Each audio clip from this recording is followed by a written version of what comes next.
Hello again, it's Dr. Watkins, and we are continuing our study of Hinduism. And I'm sure you would agree with me that there's a lot to learn when it comes to Hinduism.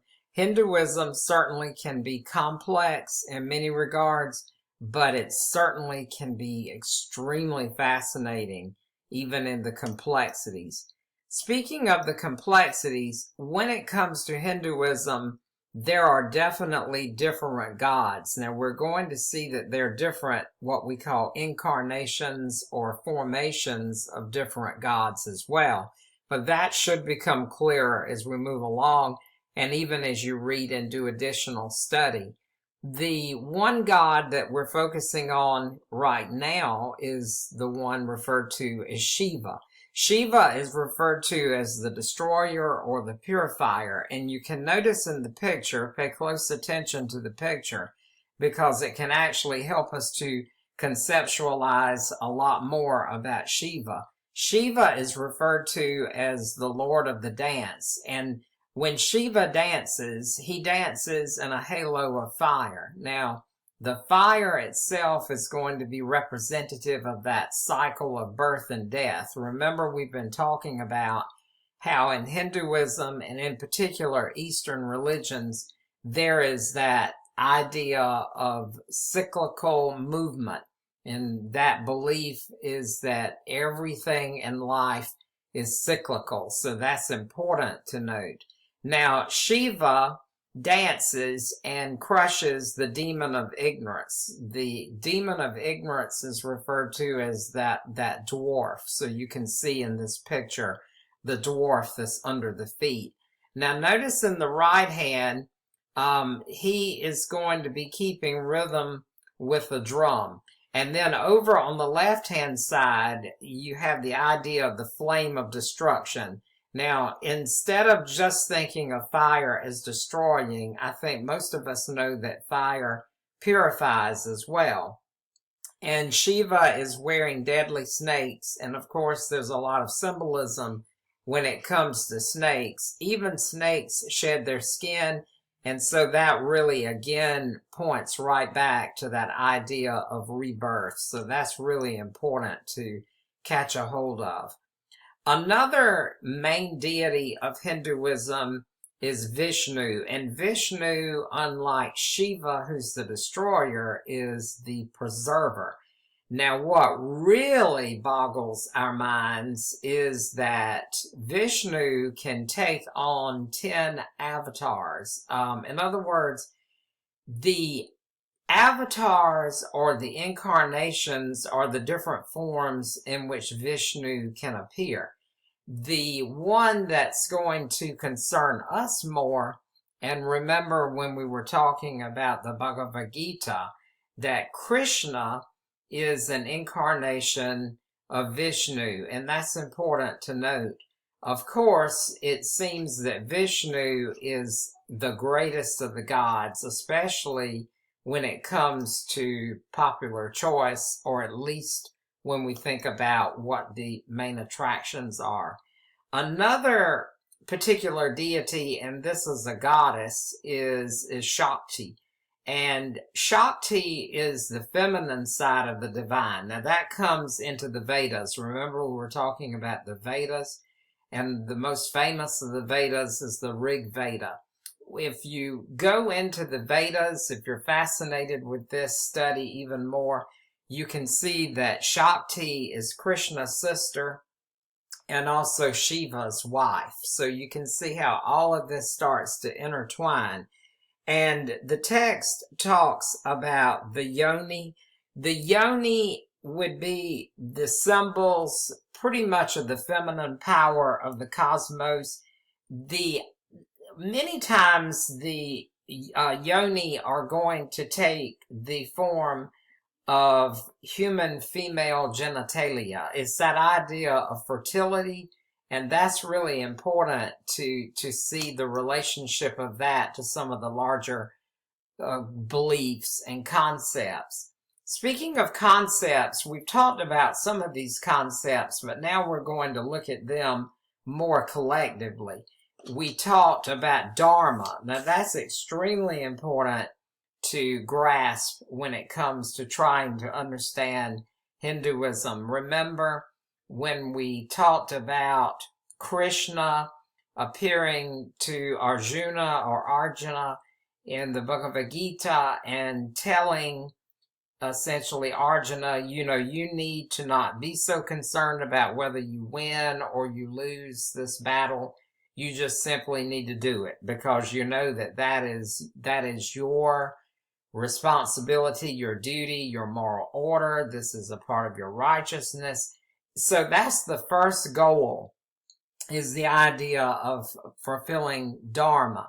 Now, another area that we've also talked about, and in this diagram you can see the cycle once again, is this idea of samsara. Now, samsara is the cycle of reincarnation. And this is where death and life, rebirth, everything is in the cycle. Think of this as like a merry-go-round. And one of the most noble goals is to want to break free of this. Now, yoga is a means of moving out of this so-called cycle, and the breaking of the cycle is referred to as the moksha. Remember, that's the idea of moving more and more toward liberation. That's the idea of breaking away from this. Now, not only do we talk about Dharma and also samsara, but also the jiva. The jiva is the soul. That's the innermost part of a person. And from Hinduistic beliefs, this is believed to be the area that collects karma. Now, we refer to karma, and when I say we, I'm talking about popular Western culture. We talk about karma so many times loosely that we don't even really give justice to the original meaning of karma and the true Hinduistic beliefs concerning karma. But I think a lot of us know that it has to do with deeds. In other words, the idea is that if we do good things, that they will come back to us, but if we do bad things, they will also come back to us. And reincarnation, of course, is this idea that we come back as other things. Of course, most popularly, you can think about animals. The cow is very sacred, of course, in Indian culture. And so that is a part of it. But the jiva is that individual soul is subject to reincarnation. It's only the jiva that earns the reward or the punishment in the next reincarnation. So it's very important that the Atman, in other words, that inner soul, that deeper soul, makes that move more and more toward Brahman. And the idea, of course, is that the inner soul should work to the extent that it becomes more and more like Brahman. It's very intricate, but it's a fairly logical concept when we start to wrap our thoughts around it. Another major part of Hindu culture and religion that we need to really be aware of is the idea of the caste system. And in Western culture, a lot of times this is considered to be so foreign. But basically, just know that what you're born into is where you are, and it is what it is. Down at the bottom, you have the untouchables. Now, in our text, with its diagram, you're going to refer and see the untouchables referred to by the term the Dalits. The Dalits are the oppressed ones. These are the cobblers. These are the street sweepers. These are the people that pretty much live close to the gutter. And the people in the upper classes, and definitely look at the very top, you have your priests, the Brahmins. You don't even eat with these people. You don't even associate with these people unless you just have to out of necessity make some sort of contact. But you can see the different levels of the caste system. It's a very intricate system. You also can see that each caste has an associated profession or calling in life. So, for example, you can see the warriors class, you can see the merchants, the landowners, the Shudras. If you look at the Shudras would be more the servants, but even the servants are above the untouchables. So when we talk about the untouchables, taking a look at this picture, you can just imagine that the Dalits are the outcasts. They're the people that live real close to the gutter. And so there's this idea that, you know, what you're born into is what you're born into.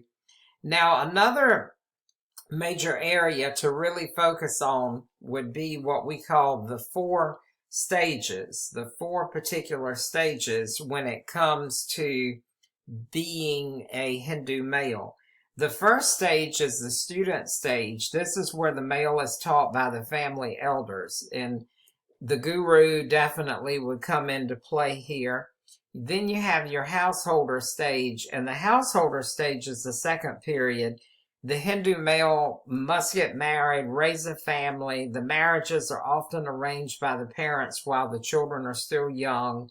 And so all of this is extremely important that the male move along this predicted line.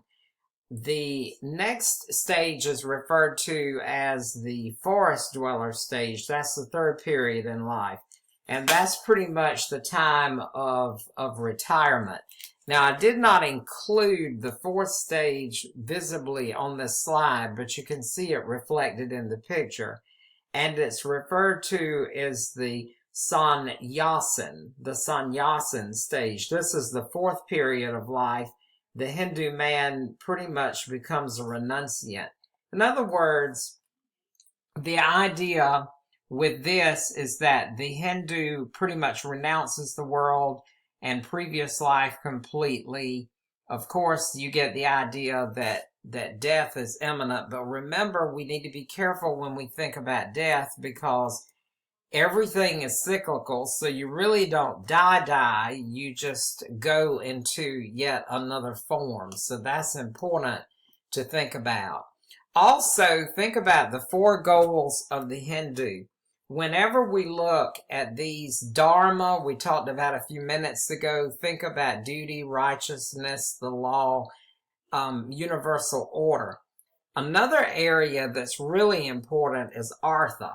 Now, if you are familiar, and we may have some in our class who actually are Indian, you may think about, if you're Indian, you may think about that whole goal that's put out before you as soon as you can understand that you should be very much pursuing a success as far as business and prosperity.